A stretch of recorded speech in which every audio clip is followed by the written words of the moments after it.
Welcome back, everyone, to MyCast, the official podcast of MyCa. For our third episode of this season, which is titled Beyond the Boardroom, we have with us Mr. Mohit Arora, who has 13 plus years of experience in the FMCG space and the majority of it in the brand and digital marketing domain. He has worked with iconic brands like Complan, Britannia, Pedigree, and Whiskas. Currently, he's working with Mars, where he is leading the digital marketing practice globally for Mars Pet Nutrition. Welcome, Mohit sir. It's an honor to have you with us. Hi guys, morning. So, you have been in the FMCG industry for over a decade. Can you please take us through your journey and also tell us a bit what makes you stick to FMCG? So let me start with a little myself, right? And then we'll go into the journey on work itself. So born in Kolkata, and yeah, I did my schooling there and have my family there. So it got me a lot into who I am today. My love for books, for art. I'm a bit of a dreamer. That's initially my schooling was there. I went to Bangalore after that. Did my engineering there. And yeah, I mean, so in engineering, I realized perhaps that's not the right field for me. So I did realize, and I thank my stars for that because though it's a wonderful field, and my dad's one, an engineer, and he loved his work, I seem to realize then that perhaps that wasn't my calling.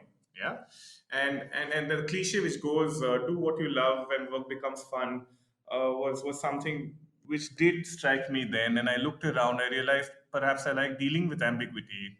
I like understanding human behavior. I love the arts from the background that I had. And then also I want to make a little bit of money around all of that. So then an MBA was the right path to take really. I did an MBA just after fresh out of my engineering. Post that I started off my career in CPG. I realized in the MBA that marketing would be the right space for me. And fortunately, yeah, you don't start off in most companies. You don't start off with a marketing role right in the start, and neither did I. So I had my 2 years of sales, and then I've been in marketing ever since, and I've been totally enjoying myself. Your question had a specific piece on my journey and why FMCG, why CPG as a certain sector to go after. Well, I mean, it goes back to me and how I like marketing. And it goes back to the fact that within marketing, one of the toughest pieces perhaps is change of Yeah. behavior for consumers on a product like, say, soap. Why would someone want to buy one over the other? So if you like changing behavior, and that's what essentially marketing does, I think the most exciting place where you touch multiple people on a product which perhaps can be significant if you do the right things with it, and perhaps can be significant if it answers the right offering that the consumer requires. CPG is the right place. So, been exciting ever since I started, and I continue, at least so far, still want to continue this stint in CPG. If you look at services, perhaps the space of doing marketing. So within FMCG or product or manufacturing piece, you'll have a product offering which you have a fairly packaging on shelf, plus the whole online space, plus the communication and pricing. So it also gives you the wide spectrum of levers to work on, to create a product and an offering for the consumer. So the two parts to the answer. One, the fact that you reach a wider set of people, a little more complicated, so it's fun. And the number of levers again makes the complexity a lot more. And if you like solving stuff, so yes, it's fun again. So that's why I'm a CPG so far. That's great, sir. That's really wonderful to know. And also, you've moved from the head of marketing to now being the marketing director and now leading the digital marketing practice globally for Mars Pet Nutrition. So, given the current situation, 2020 has been the year for the peak of digital consumption. Everything is online. Traditional businesses are making their presence online. There's a sudden change in people's consumption patterns, and the number of hours that are being spent online has also significantly gone up. Amidst so much of digital chaos, digital marketing has become almost inevitable. In these times, how can one stand out, when they try to plan a digital strategy? Because everybody's doing it and there are so much creative ideas flowing around. what's the best approach to take towards a digital strategy? Yeah, no, that's a good question.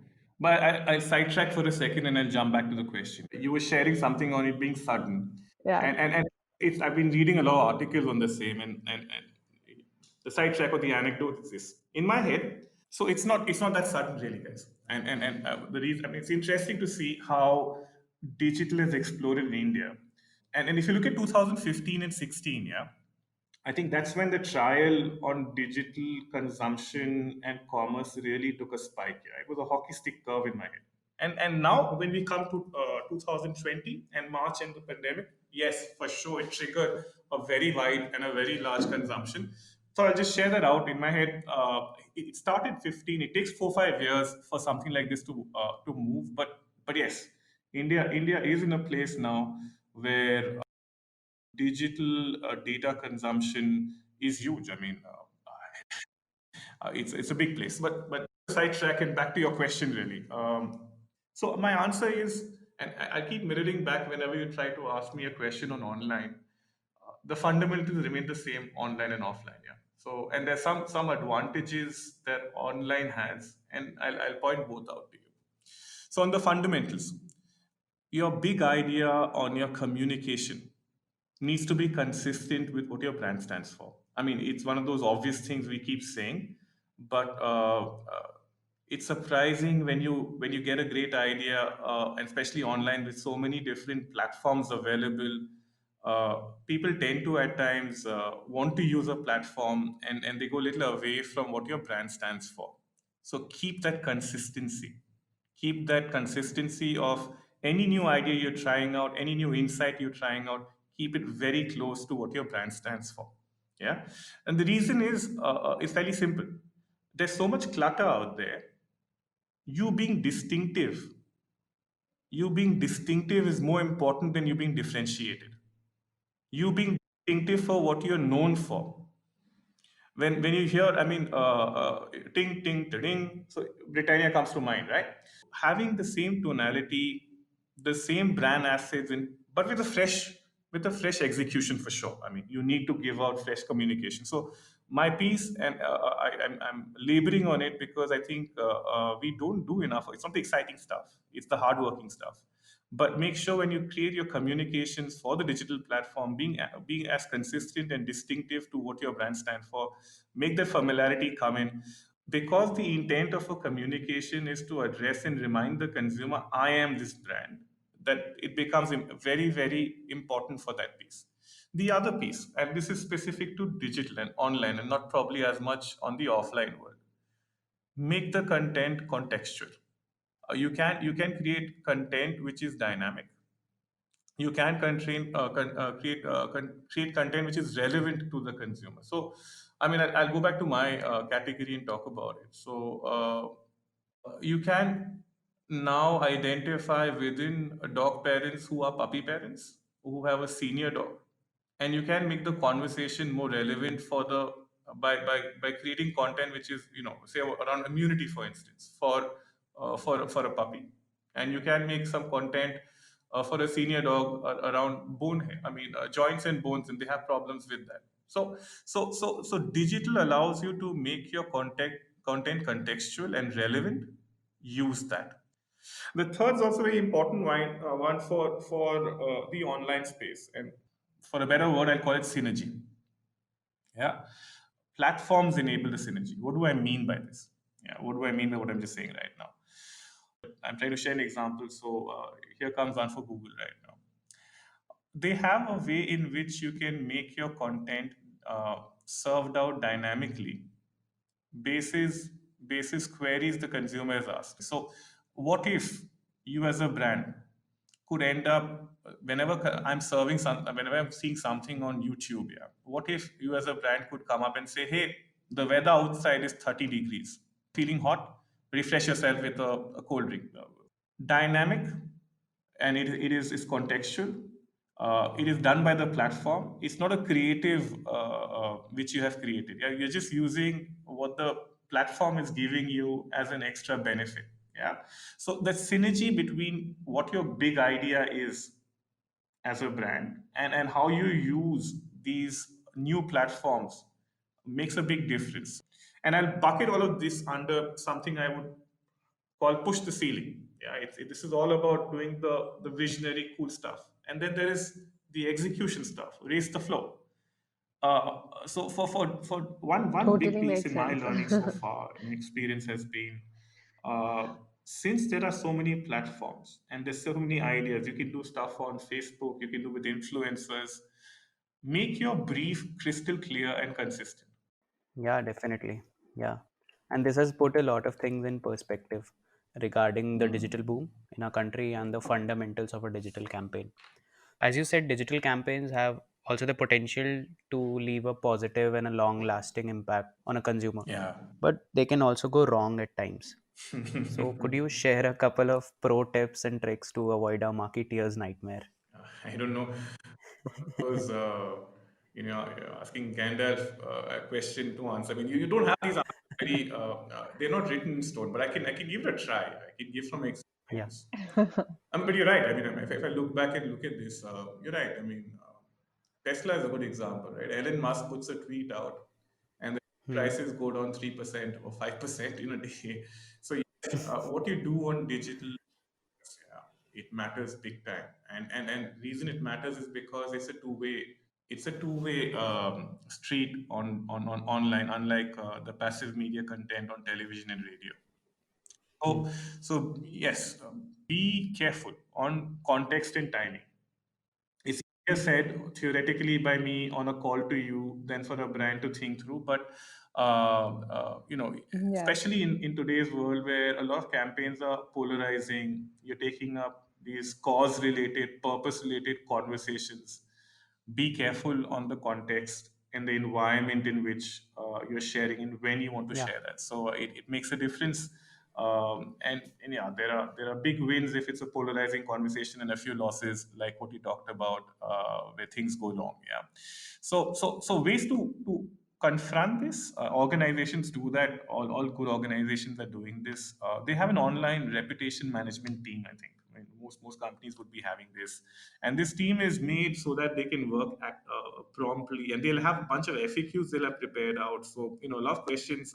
There can be small problems or big on online. Yeah, someone could just come and say your product's not working for me, and it was infestation in it, and someone can come. The campaign really didn't work for me because it says stuff I don't believe in. Yeah, so you need a cross-functional team, a dedicated team who have dedicated time. They have an escalation matrix and are trained with FAQs to answer this. Yeah, and be also very clear on what your organization value system is, because whenever the situation gets murky and you don't have a very specific answer, and there's someone who's questioning, say, a campaign on which you have created, you need to fall back to certain values that you as an organization stand for, because you don't have a black and white FAQ answer, 1 + 1 = 2. Time matters online. You can't sit and wait and think and then call up a couple of people suddenly because you saw no one saw the initial comment on a campaign, and then it's already been hashtagged and it's been tweeted across the whole night, and then 2 days later your friend tells you, hey, this is a problem, and you start working on it. It won't work. You damage your brand heavily by then. So timing matters, yeah, on online campaigns, and the pieces you don't need to you don't ignore, you need to act. So there's no clear answer to this. I'm giving you 3 4 different ways in which depending on how severe, what's the problem on. So I don't know whether I've answered the question. So, I've always been really confused, and as a concept, also, we've studied a lot about it theoretically.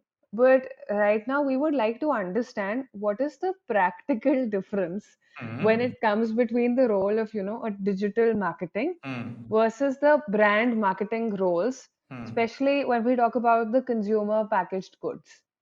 So, what is it a blurred space, or, is Yeah. there a very demarcating difference between the two? What is the scene like? Hmm. So it's an evolving space, guys, and the organizations which are in different levels of evolution on this.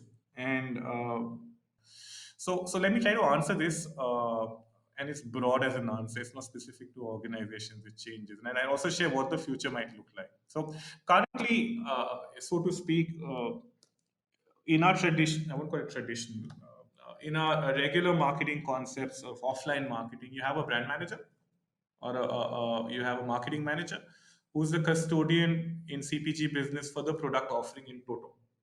Your packaging, your product benefits, what's the offering going to be, what's the communication going to be, what's the pricing, understanding consumer journeys and category trends, and then bringing it back to the product. So that's the typical written rule on brand marketing or a brand manager. You also have in bigger organizations a shopper marketer. Yeah, so the brand manager or the brand marketer looks after the consumer. The shopper marketer looks after the shopper. So he looks at, well, I'm selling these products across these channels through kiranas, through modern grocery, through online. So, how do consumers, shoppers behave there? What are the shopper journeys? Is Kirana a place where he just comes to pick up one product and not his whole list of products? Is modern grocery the place where he'll go and pick a lot of products together for the month? So, should I bundle a couple of SKUs together for modern grocery and keep a small trial pack in a Kirana? So, shopper marketing or shopper journeys, what shopper marketers do.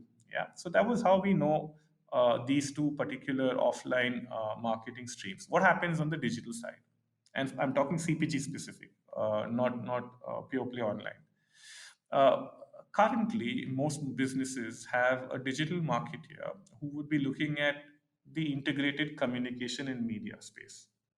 And I keep saying integrated communication and media because it is blurred between the two. Like the example I gave you with Google on a couple of when we were talking before, yeah. So it's blurred. You can't specifically call out a media person or a communication person, especially in the digital space. So they will be responsible for the choices you make. They will be responsible for search.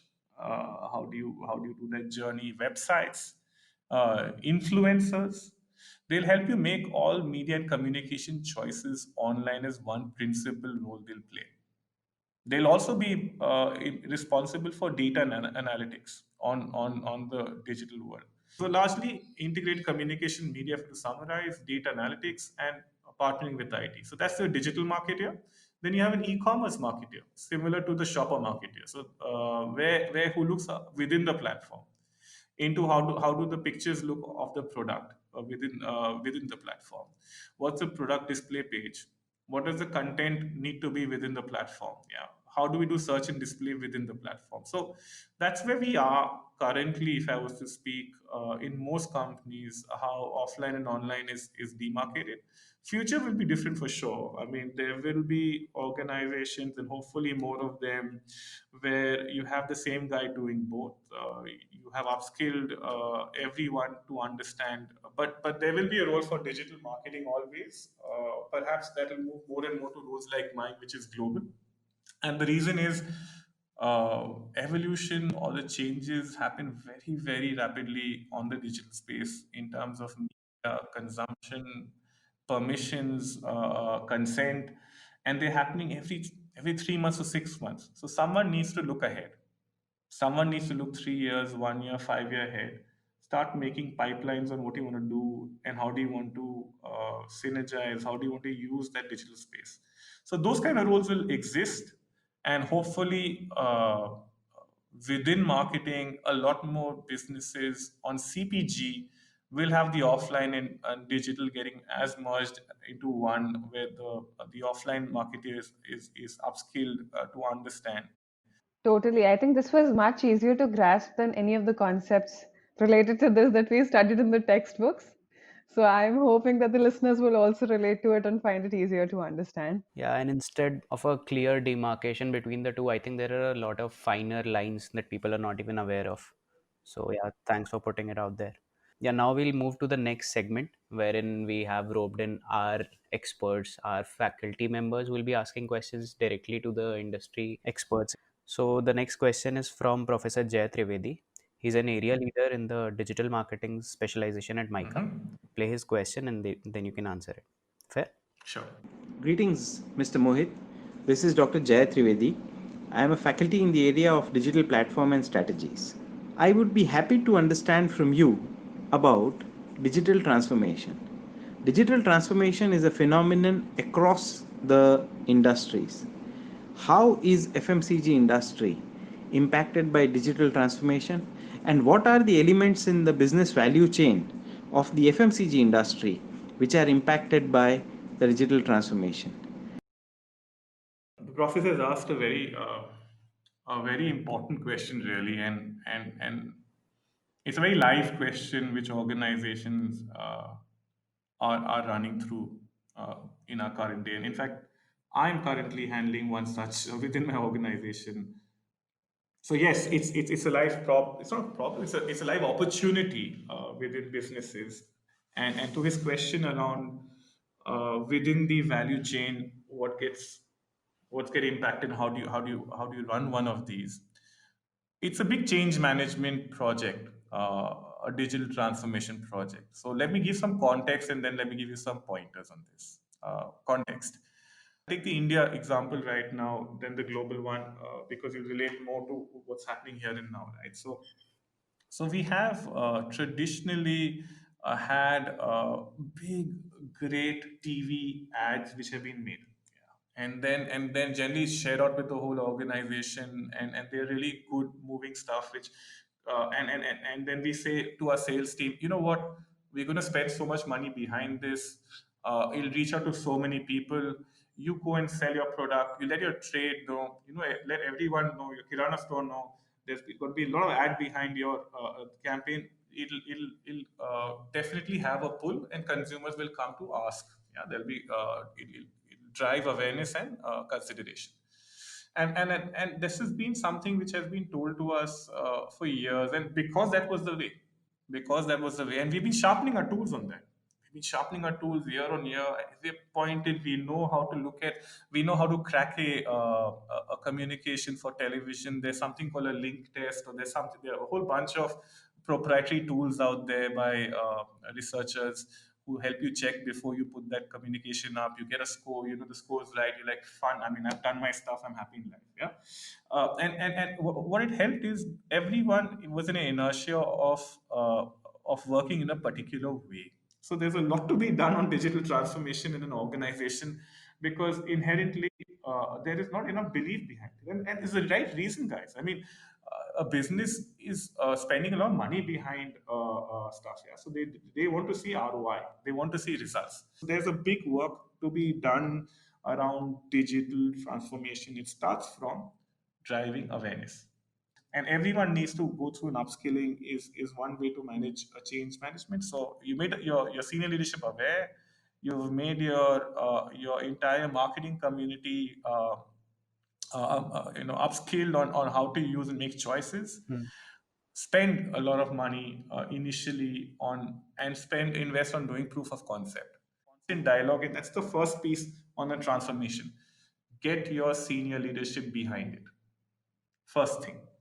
Once you have them behind the idea, it should make sense to what you as a business want to do for sure. Yeah, I mean, and once they are behind this, then the change management starts across the whole organization, and there you need to work with upskilling as a very big piece, capability upskilling.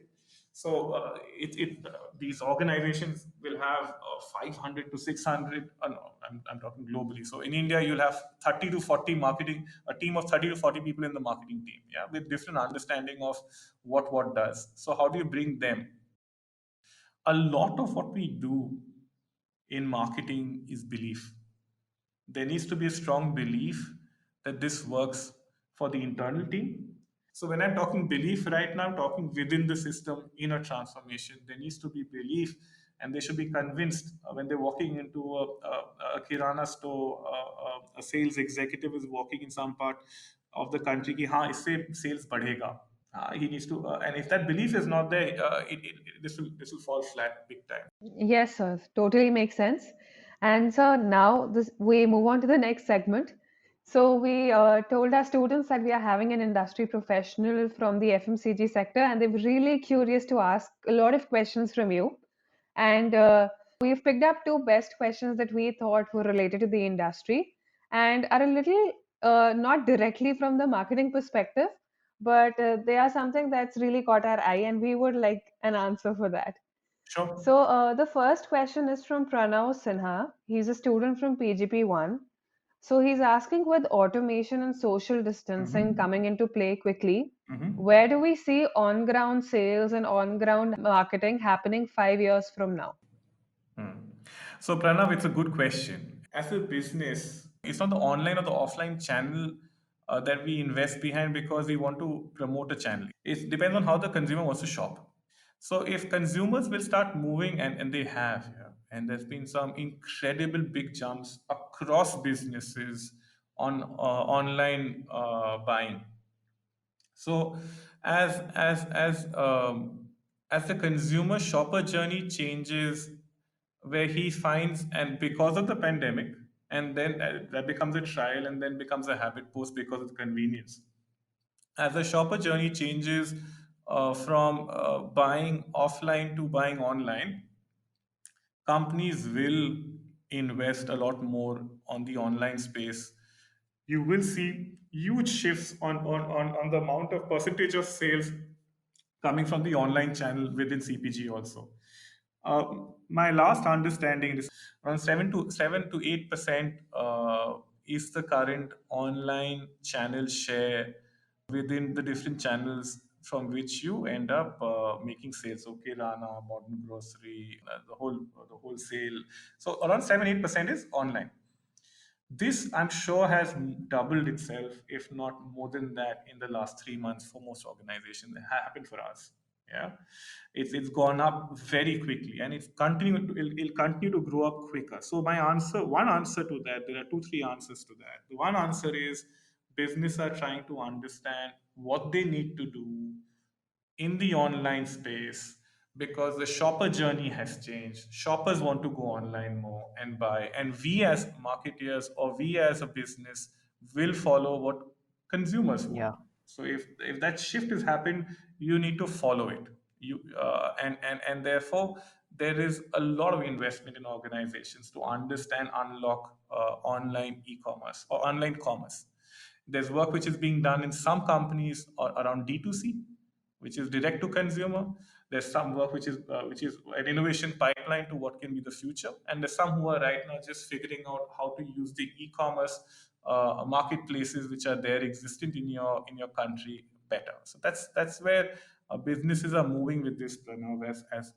And on the other answer on what will happen on offline world, I mean, it depends on how long the pandemic goes on, guys. So, I mean, it's anybody's guess. I hope we do find a vaccination soon, and a solve happens. But Great, sir. I think Pranav will be satisfied with the answer. okay. So the next question is from Sneha Shanoy. She is also a student from PGP1. So she's asking, FMCG uses the single-use plastic and is a big deterrent to the environment. How can FMCG focus on reaching the masses while reducing the environmental impact? And also, if there's anything that can be done to make it more impactful on the marketing space. Yes, a short answer to both is yes, can be done, but there's a cost to it. So, plastic happens to be the easiest way to make sure the shelf life on your product is maintained till the level we currently have. Yes, it's a risk on our future in terms of environment, and businesses are trying to identify a new means or recyclable plastics as a means to overcome this problem. But there are solutions out there which are in innovation. But guys, honest answer is for things like that to come to life, there's an expense to the organization using a different material, and that material, the cost of it needs to be borne by someone, and a bit of it will be borne by the organization, and a bit will be shared back with the consumer. So there will be product your cost markups which will happen as a result. So some companies are already doing that, and will continue to do that till we find a more reasonable, less expensive option on plastics. And a lot can be done around that. So they're doing in terms of marketing that, or sharing with your consumers that you are a responsible organization. On pack communication, companies are doing that already, both on pack and communication. So that's one way of answering that. Okay, sure, sir. So thank you so much. That was so wonderful. And we had really a really good time recording this podcast. It was such an interactive session. We had a good times ourselves. I hope that the feeling is mutual. Absolutely. No, no, I totally enjoyed it. I hope I didn't bore you guys to No, death. no, not at all. Of any 13 to 14-year experienced marketeers to give Gyan. So hope there wasn't too much of an overdose OD of it. But yeah, I totally enjoyed talking to you guys, and I really enjoyed the questions asked both by the professor and your people because they were good questions. So thank you. I enjoyed the interaction. Thank you so Yeah. much, sir. Thank you so much, sir. So before we make a closing for the podcast, would you like to just give like a closing note to the listeners? For sure, I would like to share something out, guys. Here's my big piece. It's a brave new world, lots changing. Be a part of that change. Make a bit of difference when you go out there. One piece of advice, and this is because when I was your age, I used to behave a particular way. So here's one piece of advice. Perhaps you don't, but I'll share out. It goes back to this. I think I've been using this conversation again and again. Strategy and execution. Keep a balance, guys. Strategy is about fun. Yeah, it is intellectually stimulating, but execution is what delivers that strategy and makes it come alive. So whenever you're working, I live with the motto and think about and reflect. You should raise the floor and push the ceiling all at once if you want to drive sustainable growth for whichever business you're working on marketing. So that's my two bits for you guys. And all the best. I mean, I think there's a lot in store in the years to come in marketing. Yeah, we had a blast recording this episode, and I'm sure that the listeners are going to enjoy it as much as we did during the I conversation. hope so. All right. Thank you, guys. Thank you so much, sir. And as we have mentioned again and again, this was a great conversation. And thank you so much for taking out the time. Cheers.